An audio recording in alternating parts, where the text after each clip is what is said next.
এই হচ্ছে একটা ঘরের অবস্থা। এটা কিন্তু থাকার ঘর। 2 দিন আগে এটা থাকার ঘর, এটা থাকার ঘর ছিল, কিন্তু একদিনের বন্যায় এটা এখন একটা পরিত্যক্ত ঘরে পরিণত হয়েছে। আচ্ছা, কিভাবে কি হলো যদি একটু আপনারা বলতেন। বন্যায় পরে পানি উঠছে, পানি উঠার পর তো আমরা ধরেন বাঁচার চেষ্টা করছি। আমরা তো ঘরের ভিতরেই ছিলাম, তারপর তো গাছ পড়ে আমাদের ঘর দুয়ার জমে জাল সবই শেষ হয়ে গেছে। আমাকে তো থার মতো কোনো পেলানি নাই, আর চাল টাল জেমে জাল খাবার দাবার সবই নষ্ট হয়ে গেছে। আমাকে কোনো কিছুই নাই, আমরা মানুষই আছি। আমরা থাই মানুষের বাড়ি খাবার দাবার সবই আমাকে মানুষের মিলে। আমাকে যে দেখবে শুনবে এমন কোনো বান্ধব নাই। কি ঘর ঠিক করতে পারবেন?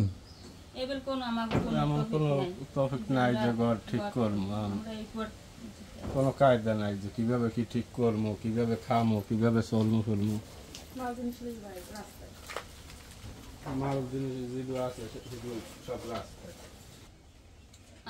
তারপরে খাবার দাবার চলে কেমনে? আমার খাবার দাবার মানুষে খাওয়ায়, আশেপাশের মানুষের এই বন্যা হইতে আমরা ঘরের যদি ব্যবস্থা না হয়, তাহলে আপনারা কি করবেন?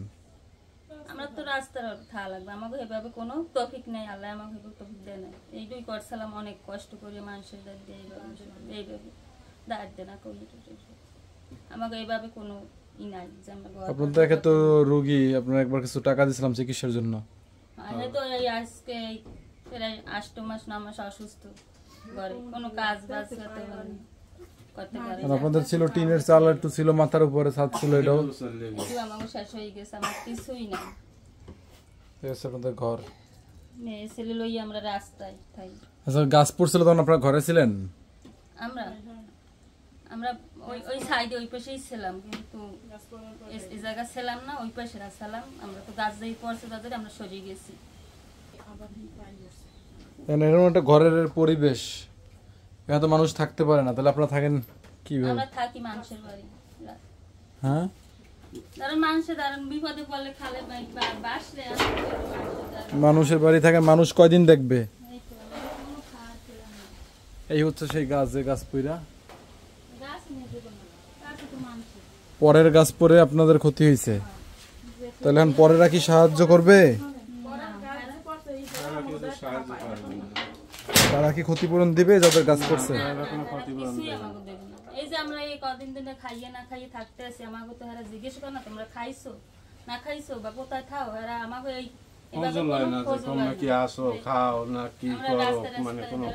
তাদের কাছে গেছিলেন যে আপনাদের অবস্থা এই, এখন আপনাদের সাহায্যের প্রয়োজন, সাহায্যের জন্য তাদের কাছে গেছিলেন? তারা তো এই আশেপাশেই আছে, তারা দেখ না, তারা তো কোনো খেয়াল নিতেছে না, আমাদের দিকে কোনো ই করতেছে না। আমাকে তো অনুকূল, এখন আমরা তো রাস্তায় তাই। তাদের গাছ পড়ে আপনাদের ক্ষতি হয়েছে, কিন্তু তারা আপনাদের কোনো ক্ষতিপূরণ দেবে না। এটা তো খুবই ভালো একটা সংবাদ যা শুনলাম। আর কি বলবো, এবারে ছেলে মেয়ের বাদ দেয়, এদেরই নিয়ে খাওয়াই, এই অবস্থায় আছি আমরা। এই অবস্থায় তো আমি নিজেও তো বন্যার শিকার, বুঝি। চুলা, আমার বাড়ির চুলা জ্বলে না, কারণ চুলায় এরকম পাকের ঘরে এরকম পানি, মাটির চুলা গ্রামে কেমনে জ্বলবে? সিস্টেম আছে? আমি তো ভাই 8 মাস ধরে অসুস্থ, এখন যে আমি কোনো কায়দায় কিছু বাজারঘাট করে খাবো, কোয়ালিটিও আমার কোনো কায়দা নেই। চাল দেখবো গেছে, বীজ যে সব নষ্ট হয়ে গেছে। আমার যে ছেলে মেয়েলেই খামো, এবার কোনো নাই। আমার বন্যায় অনেক ক্ষয়ক্ষতি হয়েছে, অনেক ক্ষয়ক্ষতি হয়েছে যা বলার বাইরে। আমাকে তো কোনোই পথ নাই যে আমরা কোনো যাই থাকবো বা কিছু, আর এই যে কোনো ভাবে কিছু করবো, এভাবে কোনো আমাকে ওই নাই। সব বীজ যে করে সব কিছু নষ্ট হয়ে গেছে। কামাবে না টেন দেওয়ার কোনো না, ওই যে গেছে না, কোনো তার দিয়ে কোনো কাজ হবে। এখন যারা আমি পারি একটা, যারা ভিডিওটা দেখতেছে তাদের কাছে আবেদন করবো যেন আপনাদের একটা ঘরের ব্যবস্থা করে দেয়। আমার মাথা কথা একটু ঠাই করে রাস্তায় থাকা লাগবে, আমি রাস্তায় বাসা লাগবে ছেলে মেয়ে লইয়া, এছাড়া আমার কোনো পথ নাই। আমার যে দেবে এমন কোনো বান্ধব নেই, মানে দেওর বাসুর সক্ষম থায় দেয়। আমার শ্বশুরই তো অন্ধ, এই তো থায় চাই চিনতে খায়, যে কেউ জিজ্ঞাবে এইভাবে কোনো পেলার নাই। এরাই খায় মানুষের ইতে, মানুষের তা খাওয়া লাগে। ও, অনেকেই ভিডিওটা দেখবে, এখন মাথায় বাপ থায় মানুষের সবকিছু থায় মাথায়, মাও নাই যে 2 দিন নিয়ে রাখবে জিগেইবা আমাকে, এও নাই।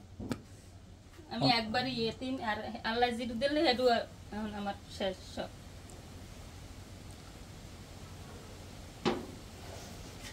অনেকে তো ভিডিওটা দেখবে সোফার উপরে বৈশা বা ভালো কোনো এসি রুমের ভিতরে বৈশা ভিডিওটা দেখবে, কিন্তু আপনাদের অবস্থা কিরকম আমি ফিল করতেছি। কাদার মধ্যে এরকম দাঁড়াই থাকা, কাদার মধ্যে চললে তো আরো পায়ের সমস্যা বেশি, হাত পায়ে আপনার তো সমস্যায় পায়ে ওই যে ঘা হয়েছে। হাত পায়ে তো আরো আবার সব জায়গা আবার মানে এই 2 দিন গইতে মানে সব জায়গা আবার ছেলে মেয়ে জানেন না কি কান্দে, ছেলেটা কালকে সারা দিন কাঁদছে, কাঁদতেই থাকে। এখন যে কোনো মুহূর্তে ও অসুস্থ হয়ে যেতে পারে, ও খালি কাঁদতেই থাকে, মেয়েরা এনে বই থাকে। আমার খুব খারাপ লাগে ভাই।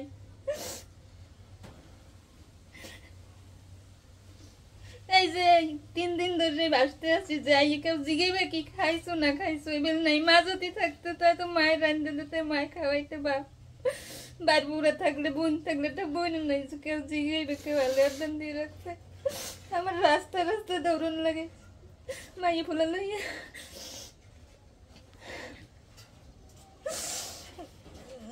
অনেক কষ্ট করে এই ঘরটা তুলছিলাম, সবই আমার শেষ হয়ে গেছে।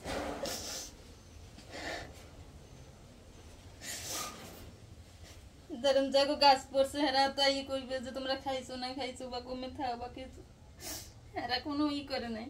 আমরা আরো অনেক ই করি, গাছ কাটাইছি, যে ঘরের উপর সব শেষ হয়ে যাইতেছে।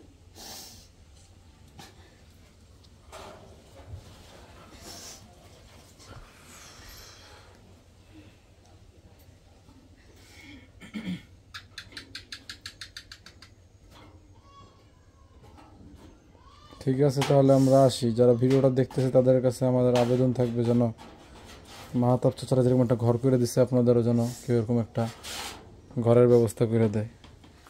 দেখেন ভাই আমাদের দিকে একটু খেয়াল রাখেন।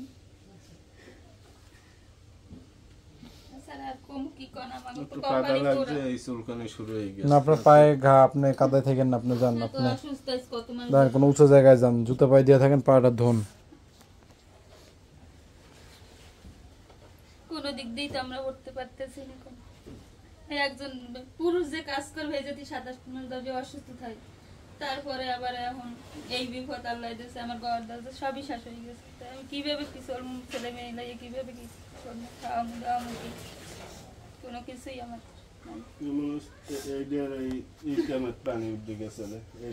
জানি। ঘরেও হাঁটু সমান পানি ছিল, তাই সব তলাই গেছে, চালপাত সব যেখানে জাল হলে যেখানে জাল হলে সব মানে বেসে গেছে, কিছু নাই।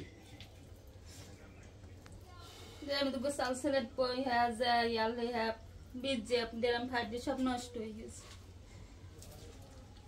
আমি তো মানুষে খাওয়াইতে আছি। ঠিক আছে, আমরা তাহলে আসি। হ্যাঁ,